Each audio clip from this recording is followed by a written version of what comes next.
I will speak, though, to some of the statements saying law-abiding citizens are not the problem. Concealed carry is not a problem. Yeah, well, no one is hurt by someone concealed carrying. It's what happens after that. It's what happens when the concealed carry is drawn out and there's a confrontation because of, as Ben Becker said, a parking space thing or some. The people who I think are legitimately carrying weapons as a means of protection, which a lot of people support. A lot of people understand and support that. Some people don't. That's okay. But like the idea of I want a weapon when I'm out on the street because I want to be able to protect myself. I don't know what's going to happen out there. I want to protect myself. That's a real, legitimate instinct, I think, on people's part. But those people who say, I don't want to have to get any training or any type of permit, that's too much of a burden. I think that's where you cross over into, well, what is this really about? Training?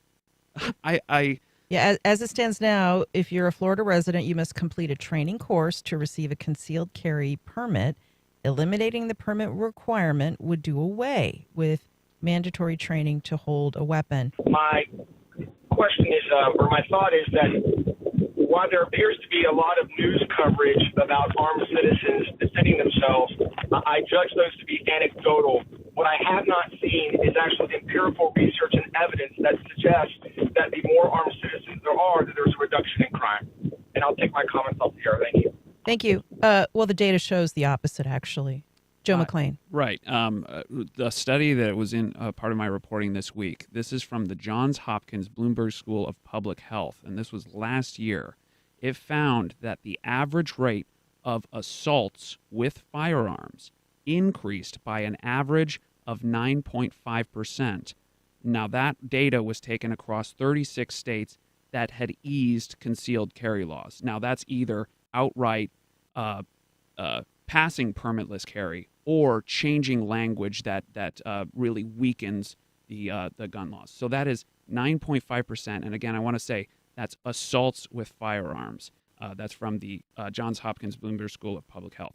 Another thing I do want to say, the term, and this was part of my reporting as well, the term constitutional carry has been used to describe this type of policy for a long time. That is a political term because it implies that this is the only interpretation of the U.S. Constitution when really there is certainly not consensus to that fact.